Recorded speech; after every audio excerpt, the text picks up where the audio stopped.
E aí pessoal, tudo bem com vocês? Tudo tranquilo? Mais um vídeo aqui pro canal. E no vídeo de hoje, qual vai ser o assunto? O que a gente vai estar comentando? A gente vai comentar aqui um pouquinho sobre Ryzen, tá? Em relação a algumas notícias do biocombustíveis, que eu acho bem interessante a gente estar vendo isso. E um pouquinho sobre a Luprae, com a expectativa futura de dividendos, tá um pouquinho sendo negativa, tá? A gente vai comentar sobre isso hoje. Então, se você é novo, já se inscreve, deixa o like dessa força, essa moral. Eu tenho certeza que você vai gostar do conteúdo do canal e dos vídeos que a gente traz diariamente. Todo dia tem vídeo, então já ativa as notificações para sempre que tiver YouTube de notificar, e assim você não perder nenhum vídeo.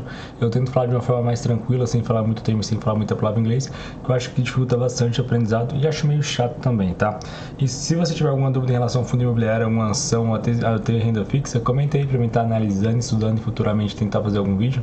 Eu tento falar dessa forma mais simples, e lembrando que aqui é só uma minha opinião, tá? Não sou o dono da verdade, não estou 100% certo, só quero trazer alguns fatos relevantes, algumas notícias, trocar ideia com vocês, ver a opinião de vocês, que eu acho muito relevante, e também tá tentando incentivar vocês a estarem investindo, a estarem estudando e mostrar toda a nossa trajetória rumo à liberdade financeira, beleza? Então é isso, deixar de papo e bora pro vídeo de hoje. Então vamos lá, primeiramente aqui falar sobre Ryzen, né? Ryzen que vem subindo e se recuperando aí após uma queda bem forte. Se a gente pegar nos últimos 30 dias, ela estava acima dos R$4, chegou a pegar uma queda de mais de 10%, alcançando 3,65, e agora está se recuperando e já subindo quase 5%, tá? E eu queria que ela ficasse embaixo assim, até mais baixo que isso, perto dos 3,50, para me comprar mais tranquilo. Quero fazer um aporte bem robusto na Ryzen no mês que vem, tá? Porque eu acredito muito na ação a longo prazo. Eu tava procurando ela mais a curto prazo para fazer compra e venda de ações, tá? E esperando ela chegar bem perto do seu preço máximo, que eu acho justo. E quando ela estivesse caindo, tá aproveitando as oportunidades, tá? Mas pelo fato do que ela vem apresentando, eu estar estudando melhor a ação, eu acho interessante isso também, ter mais a profundidade nas ações, ver mais o que ela apresenta, o que ela pretende para o futuro. Eu estou investindo nela a mais longo prazo, tá? Então, tem uma notícia aqui bem interessante, e vamos comentar sobre isso. Biocombustíveis, as ações para lucrar com a transição verde, segundo a XP, tá?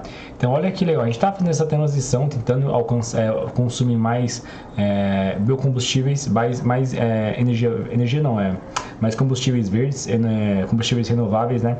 E isso é muito interessante para a Ryzen, né? Que tem um ciclo melhor desses combustíveis. Se a gente for ver aqui, ó, os biocombustíveis produzidos por meio da biomassa têm se tornado alternativas cada vez mais essenciais para substituir os combustíveis fósseis, algo destacado pela XP Investimentos, tá? Então isso aqui é bem, abrange muito os países, tá? Acho que a tendência é fazer essa migração, tanto que o pessoal às vezes tenta migrar a ter pro carro elétrico para tentar diminuir um pouco a poluição, tentar diminuir o consumo desses combustíveis fósseis, tá? E aqui tá interessante, se a gente for ver aqui, ó, biocombustíveis e ações aqui bem posicionadas, tá? A corretora, em busca de auxiliar os investidores sobre as ações com mais exposição ao setor, destacou diferentes tipos de biocombustíveis e os melhores nomes para investir. Entre eles estão aqui, ó, em relação a etanol, cana-de-açúcar, aqui tá Ryzen, Cosan, San Martino e Jardim Machado. Então olha só a quantidade de biocombustíveis que tem aqui: etanol de cana-de-açúcar, tem etanol de milho aqui, etanol celulósico, biodiesel, combustível de aviação sustentável, isso aqui é bem interessante, a gente vai comentar sobre isso, biogás, biobunker e o hidrogênio verde. Entre eles aqui, ó, como eu falei, já tá Ryzen. Aqui no etanol de milho, aqui a Ryzen não tá. Esse etanol celulósico aqui, o E2G, como a gente vem sempre falando da Ryzen, tá aqui, ó, Ryzen. Esse biodiesel Ryzen não tá, mas aqui é combustível de aviação sustentável. Isso aqui é muito interessante. A Ryzen está sendo uma das primeiras, tá, a fazer esse combustível verde aqui, ó. Você vê que tá a Ryzen e a Petrobras aqui, e a Ryzen pode pegar uma grande oferta com isso, se ela conseguir, como ela já pegou a licença para isso, se ela conseguir implementar certo, tipo, isso se concretizar, acho que é muito bom, tá? A biogás também tem Ryzen, biobunker Ryzen, hidrogênio verde Ryzen. Você vê, na maior parte desses biocombustíveis verdes, a Ryzen tá no meio, tá? Aí tá aqui embaixo, o destaque fica para a Ryzen, com 5 projetos em 8 dos biocombustíveis destacados pela XP Investimentos, tá? Então a Ryzen está muito atrelada a essa energia renovável, esse combustível verde, né? Um pouco mais limpo. Então isso para o futuro é muito interessante. Acho que vai impactar de forma muito positiva a Ryzen, tá? Como ela vem falando, ela vem fazendo plantas para aumentar essa produção, que vai ter um consumo muito maior. Quanto mais ela conseguir aumentar a produção agora, melhor vai ser no futuro. Ela vai ter que ter uma grande produção, porque eu acho que a tendência é vir cada vez mais pedidos, tá? E às vezes a pessoa até cobra isso, tá? Cobra tentar proteger um pouco mais o planeta em relação ao consumo desses combustíveis, tá? Quanto mais verde, menos prejudicar ao meio ambiente, acho que é mais provável que o pessoal tende a consumir, nem que seja um pouco mais caro que o normal, tá? Acho que a tendência é essa. E assim, a Raízen, como tá aí, como vocês viram na notícia, tá sendo basicamente aí uma das mais cotadas nesse setor de biocombustíveis verdes, tá? Então acho muito interessante isso. Qualquer outra notícia nova em relação à Raízen a gente vai comentar. É uma ação que eu tenho bastante carinho, que eu quero aumentar a minha posição, como eu falei com vocês. Se a gente olhar aqui, ela ainda está com uma porcentagem pequena, é 5,52% aqui na nossa carteira. A gente tem 287 ações. Esse mês eu quero tentar fazer um aporte maior nela, se ela se manter abaixo dos R$4. E principalmente a parte dos 3,50. Acho que fica até mais seguro em relação a comprar isso uma grande quantidade, tá?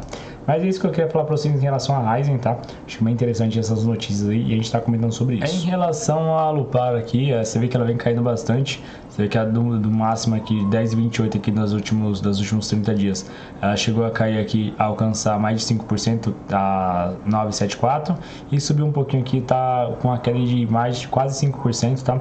E para empresa de energia às vezes até bastante, porque às vezes ela não tem tanta variação assim pelo fato da receita ser mais previsível, de ter mais tranquilidade em relação ao histórico dela, ao futuro dos lucros, tá? Então acho que com a previsibilidade um pouquinho maior, a tendência não varia tanto, né? Mas o que está puxando a Alupar para baixo assim?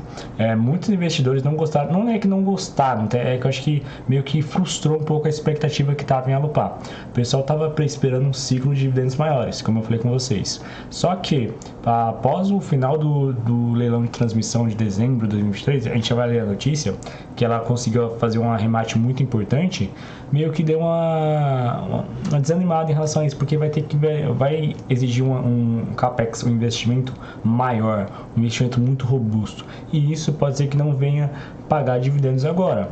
Lá no futuro, lá na frente, pode ser que venha? Pode ser que sim, a tendência é aumentar os dividendos. Mas agora, a curto prazo, a tendência é os dividendos se manterem na casa dos 6% aqui, 6%, ou até menos, tá? Então, vamos ler aqui a notícia que a gente já comentou sobre isso. Tá aqui, ó, Alupar, provável mudança de rota deve afetar proventos e a ação deixa a carteira de dividendos da Empíricos, tá? Acontecimentos desde o final do ano passado não deixaram um sinal encorajador para quem espera crescimento dos dividendos da Alupar, tá? Como eu falei com vocês, ela arrematou um lote muito interessante, muito grande, e vai fazer com que a ação tenha que investir, tenha que gastar, até poder evitar problemas, e assim provavelmente não pague dividendos, tá? Ou não pague muito dividendo. Aqui, ó, a Alupar dá sinal negativo para quem busca dividendos, mas alguns acontecimentos no final do ano passado nos deixam menos confortáveis com essa capacidade de sentar e esperar da companhia. No leilão 2 de 2023, a Alupar, em consórcio com a Prefin, sagrou-se vitoriosa do lote 2, com um capex estimado aqui de 2,6 bi e um deságio nada desprezível de 47%. Então isso aqui é bem complicado, tá? É um deságio bem grande e ainda mais um investimento ainda maior, tá? Só que aqui tem uma expectativa para a Alupar, tá? A Alupar disse ter expectativa de reduzir o capex para cerca de 2 bi. Então ela está esperando gastar só 2 bi, tá? O que é uma grande diferença, mais de meio bi de diferença, e de antecipar a entrega do projeto em 2 anos, tá? Então isso aqui é bem interessante. Se ela conseguir comprovar e cumprir isso, vai ser maravilhoso. Obviamente isso ameniza o enorme deságio, e até que se prove o contrário, ainda mantém o status de bom alocador de capital do controlador. Segue grande diferença para os outros transmissoras, tá? Então, por mais que ela tenha essa expectativa, tá, de diminuir o investimento para 2 bi e de concluir o projeto em menos de 2 anos, ainda assim continua sendo um grande investimento, tá? E assim podendo afetar os dividendos da empresa. Pode ser que quem não entrou na empresa ainda acabe pegando bons momentos, tá? Às vezes lá para o futuro, quem sabe ela abaixo dos R$9 aí não seja um grande achado. Aí a pessoa começa a montar a posição e futuramente pode ser que colham bons dividendos. E para quem esperava dividendos agora, pode ser que demore um pouquinho mais aí e fique no aguarde, tá? Mas é isso que eu queria falar para vocês em relação a Alupar, em relação a Raízen. Eu espero que vocês tenham gostado do vídeo. Deixa o like, se inscreve no canal. Tamo junto, gente. Muito obrigado a você que assistiu o vídeo até aqui. Valeu, obrigado de coração. Falou!